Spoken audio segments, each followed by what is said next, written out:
Welcome to the deep dive.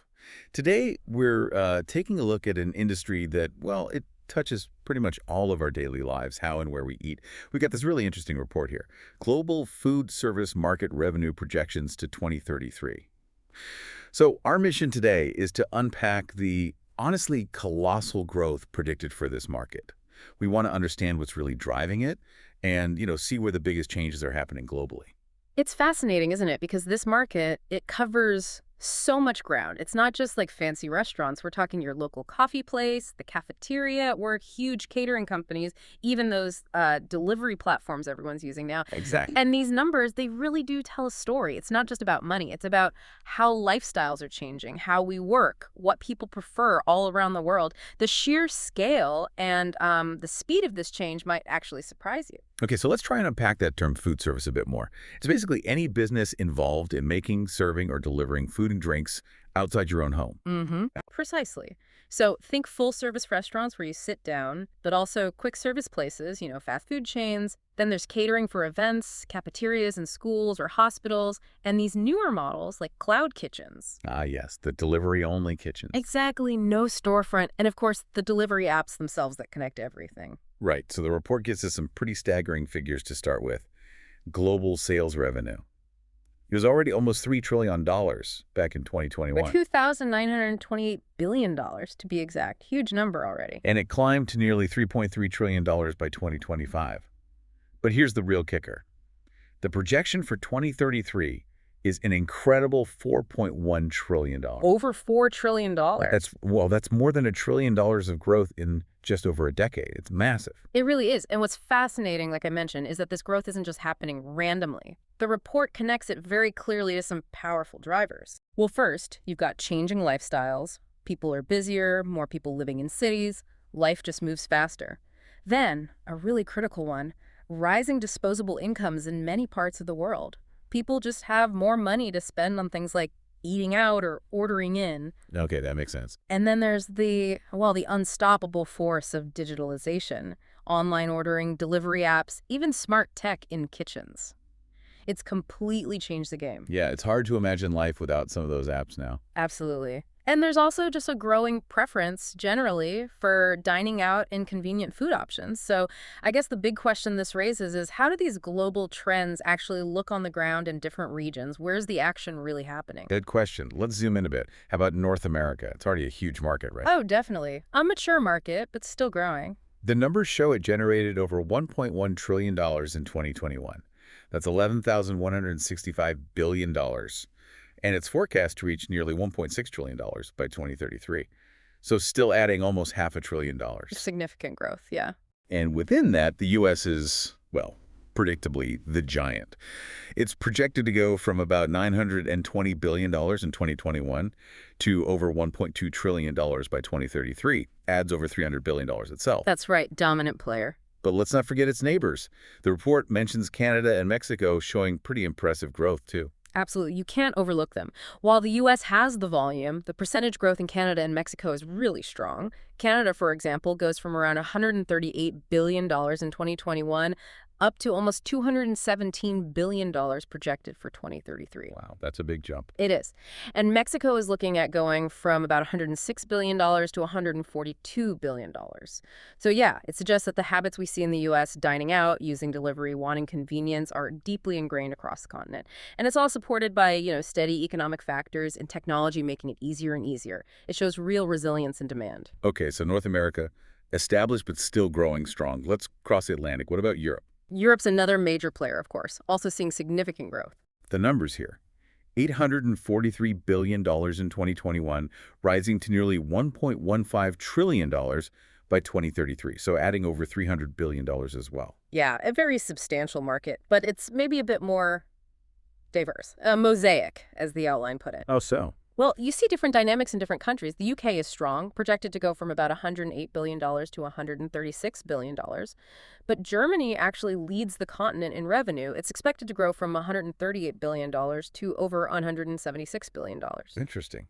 Germany's bigger than the UK in this space. In revenue terms, yes, according to these projections. But then Okay. look at France, strong traditional dining culture, right? It sees a really significant jump proportionally from around $83 billion up to $128 billion. That's quite a leap. Yeah, that's more than a 50% increase. Exactly. And Italy, Russia, too. They're substantial markets. Russia goes from $110 billion to $141 billion. Even smaller countries mentioned, like Sweden, Denmark, Switzerland, they all show consistent growth. So it's not just the big economies. No, it seems pretty broad-based. It suggests that blend we talked about, traditional eating habits mixing with this modern demand for convenience, for delivery, for new options. But, the pace varies. It depends on the local economy, consumer habits, how quickly technology is adopted in each specific country. Right. It's not monolithic. Okay. Okay, now, Asia Pacific. The outline suggested this is where things get really interesting. Oh, absolutely. If you're looking for explosive growth, this is the region. The numbers are pretty wild. Over $550 billion in 2021. Projected to hit almost $860 billion by 2033. That's almost doubling. An increase of over $300 billion on a smaller starting base than Europe. Exactly. The rate of growth is phenomenal. And China, naturally, is a huge part of that. Projected to go from $176 billion to $260 billion. Massive market, massive growth. Japan, too, another major player, growing from $138 billion to over $200 billion. But you mentioned standouts, and the report highlights India.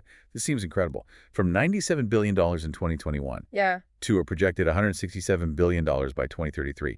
That's nearly a 75% increase. It's immense, isn't it? That kind of growth rate is just staggering. What is going on there? What's driving that kind of acceleration? It's often described as a perfect storm in a good way. You have a rapidly expanding middle class, millions of people with more disposable income than ever before. Okay. You have huge urbanization happening, people moving to cities, changing how they live, how they eat, less time for traditional cooking, perhaps. Right, the lifestyle factor again. And crucially, technology. In many parts of Asia Pacific, including India, consumers and businesses have leapfrogged straight to mobile-first digital solutions. They didn't necessarily have the same legacy infrastructure, so ordering apps, digital payments, delivery logistics, they've been adopted incredibly quickly. So they skipped some steps we saw elsewhere. In a way, yes, they went straight to the latest tech. And look at the smaller markets, too, like Singapore projected to nearly double from about $18.5 billion to over $33 billion. Even the category labeled Rest of APAC. So smaller nations grouped together, it surges from under $4 billion to almost $28 billion.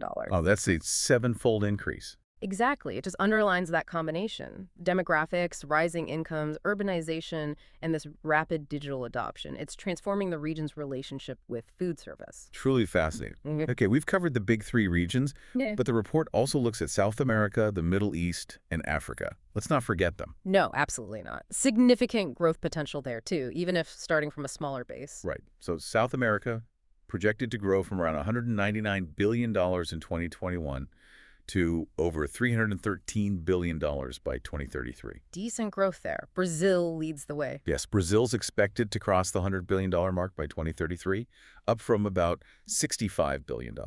Argentina also shows strong growth, projected to go from $26 billion to over $44 billion. Solid numbers. Then the Middle East, expanding from $114 billion to nearly $138 billion. Saudi Arabia and the UAE are the main players mentioned. Saudi Arabia projected to hit over $48 billion, and the UAE growing from $11.5 billion to over $15 billion. Okay, steady growth in the Middle East and Africa. You mentioned significant percentage growth there. Yeah, that's the standout among these emerging regions in percentage terms. It's rising from about $55 billion in 2021 to over $90 billion by 2033. That's more than a 60% increase overall. That's substantial. Which countries are driving that? South Africa is the largest market currently, projected to grow from around $18.5 billion to nearly $30 billion. Nigeria also shows strong potential, going from $11 billion to almost $18 billion. Right. So when we look at these regions, South America, Middle East, Africa, we're seeing those same global drivers at play. Lifestyles, incomes, tech. Yeah, it seems so. But are there unique challenges for them in sort of cashing in on this potential? It can't just be smooth sailing, right? That's a really important point. It's definitely not straightforward. While the opportunity is there, these regions often face hurdles. Think about infrastructure, reliable electricity, internet connectivity, road networks for delivery, especially outside major cities. That can be a big challenge. Logistics, yeah. Logistics, exactly. Then there are varying regulatory environments, sometimes complex business regulations, and critically, adapting global models. You can't just drop a Western fast food concept or app everywhere and expect it to work. You need to tailor it to local tastes, cultural norms around eating, pricing The sensitivities. localization is key. Hugely important. The successful players will be the ones who understand the local context, navigate the logistical and regulatory hurdles, and really cater to specific local preferences. But the growth projections show that despite these challenges, the underlying trends are powerful enough to drive significant expansion.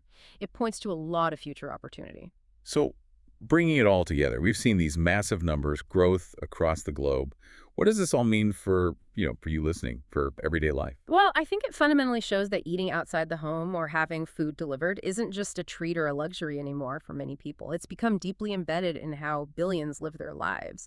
It's a massive economic engine, yes, but it's also just part of the fabric of daily life. Yeah, it reflects how society is changing. Absolutely. Every time you grab that coffee, order lunch to your desk, or go out for dinner, you're participating in this multi-trillion-dollar global industry. And it's an industry constantly being reshaped by convenience, by the desire for new experiences, but also by fundamental things like technology and economic shifts. It connects our simplest habits to these huge global forces. We've certainly taken a deep dive into the numbers today. Hmm. From that huge global picture down to specific countries, it maps out a really massive future for food service. Yeah, the report paints a very clear picture. It's an industry geared up for more substantial growth, really driven by these fundamental shifts in how we all live and eat. And it's all interconnected, isn't it? Economic development, tech adoption, changing consumer desires, they all feed into each other. So maybe a final thought for everyone listening.